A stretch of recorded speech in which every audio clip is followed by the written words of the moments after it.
kind of follow Mark. Yes, we'll go on.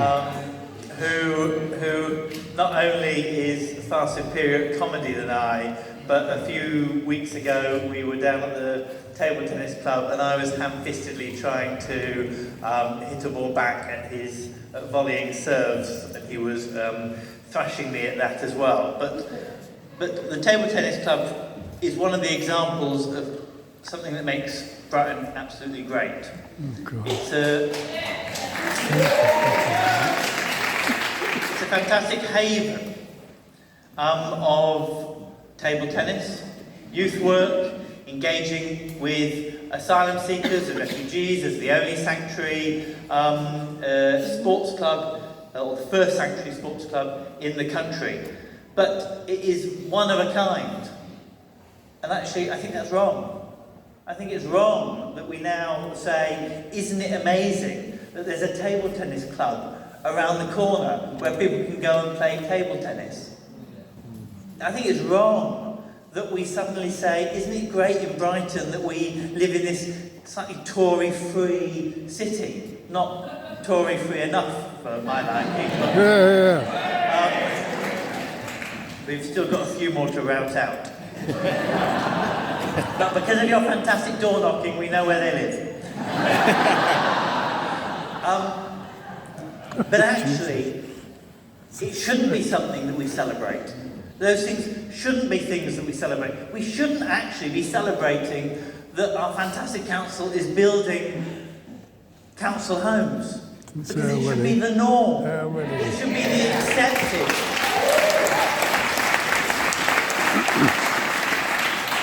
So when today I was on the phones calling around, because those of you who don't know, when you go canvassing, if you write a note on the side of your sheet saying need a call back, or you put them down as a don't know, then I spend my day ringing them back and trying to persuade them. So today I'll tell you 3 people that I spoke to. One, a gentleman who, because of a number of complications, 2 years ago had both his legs amputated at Haywards Heath. Fantastic NHS, fantastic service. But can't get out of his house now because he doesn't have a wheelchair. Has been waiting 18 months on the waiting list to get an appropriate wheelchair to be able to get his mobility back. For God's sake. And the response he gave me was almost heartbreaking. He says, oh well, it's the waiting list. We just have to accept these things. I haven't seen anyone in weeks, but I just have to accept these things. I don't think you do have to accept That's these right, you things. don't. And what has happened is society and our services have become so poor that people's sight is set on the ground rather than the aspiration of the sky, that we should expect people to be able to demand their rights. And of course, under Labour, it will be different. That man will not only get his wheelchair, but his aspiration and his acceptance of what he should accept will be raised, because we will make sure there is a national care service alongside our national health service that we, of course, will save.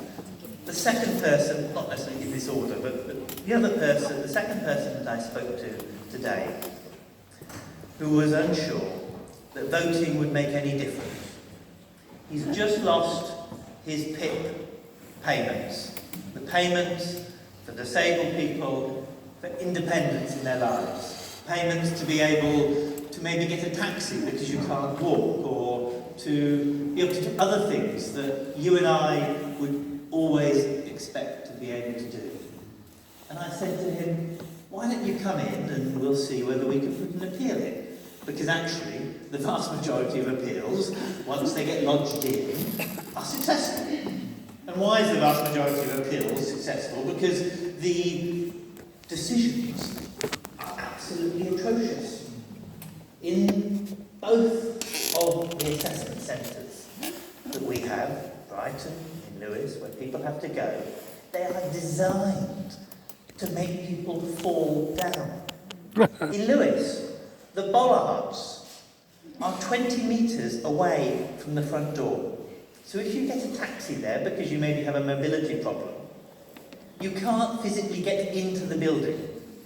And if, of course, you struggle, maybe on crutches, or you of course put your best side on that day because you are meeting someone from authority and you want to show that you're not a complete useless invalid, or whatever internal phrase that you are using to kind of against yourself, you struggle to the door. Oh, you managed to make it in. Yeah, fuck 'em. Well, that's 0 points on your mobility. You clearly have no problem. And of course, there is no... You have to ring up and you have to say, I need a wheelchair. Please, can you come and collect me from the car? There's no sign that says that. There's no information that says that. It's a aha moment. It's a trick. Because the system has been designed deliberately to trick people, to trip them up, and to show that they are not worth. They are not worth. It takes people's worth away from them. And that is wrong. So, of course, Richard and my other caseworkers will have another piece of casework tomorrow, or on Monday morning, on their pile, that we will try and fight for, and we will try and get their reward given to them.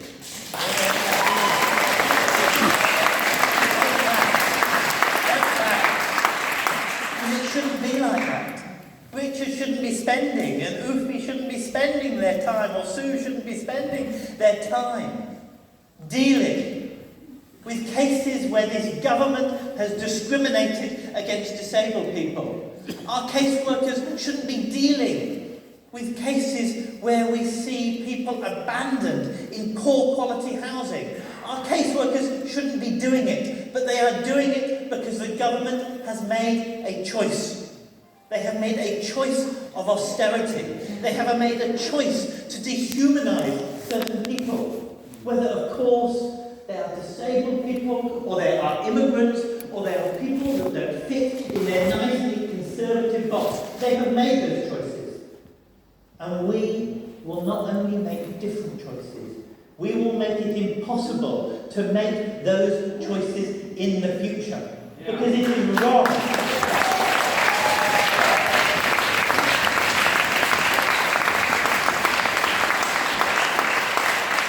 And you only need to look around this room and you see the empty seats that are smattered around. And to some extent, they could represent the people that this government has killed. That are no longer with us. 100,000 people in this country have died early because of the Conservative policies. And I do not think it is an exaggeration when we say the Conservatives have conspired to murder and let die British citizens. That is what they have done. And that is what they will continue to do. So, of course, we can be angry, we can be frustrated, we can be totally annoyed about the third person that I spoke to who has been in Percival Terrace for 8 months now. Miserable emergency accommodation, but without enough housing in this city, without enough support for her complex needs. The reality is that she is lucky in Percival Terrace because she's not on the streets. And if you've been to Percival Terrace or any of the emergency accommodation anywhere in this country, you will know that saying someone is lucky to be in there is a dire thing to say. They are horrible, squalid accommodation where people are there for far too long because of the government's policy on not only universal credit, where people get into debt arrears, they can't pay their rent and they are chucked out. Or even worse, they are classed as being intentionally homeless because they didn't manage their meagre money. Bastards. And they can get no support from the government whatsoever. And of course, a Labour government will do it differently. We will build 100,000 council homes a year. We will build this country another way. And we can get angry at all these things. We can get frustrated and we can get sad. We can set off our alarms and say how annoyed we are. But there's only one thing that's going to change it. And the only thing that is going to change it is when Jeremy Corbyn walks through 10 Downing Street.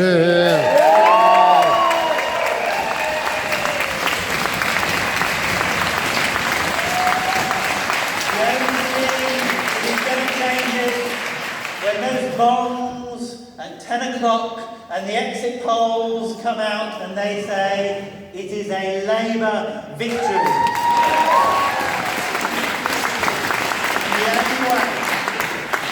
The only way we are going to get there is if between now and then we flog those streets to death. We wear out our shoe leather, because our anger should not be in our hearts, it should be in frustration, it should be in determination to change this country.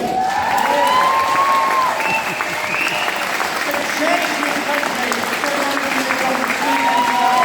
To change this country so that we can change our country so once the primary school is saved from the canonisation, Labour will change this country. Because my friends, we have done it before. We have done it before with Labour governments. After the war, we built the engine. In the investment of modernization, piece of technology, and again, of course, in the 90s we did it, and we will do it again. We will rebuild this country from the ashes of a Conservative failure, and we will see not only Jeremy in government, we will see a country rebuilt again, a country proud to be who we are, but we will only do it with every single one of you. So look at your friend next to you, look at your neighbour, and make a pledge. From now, for the next 12 days of Christmas,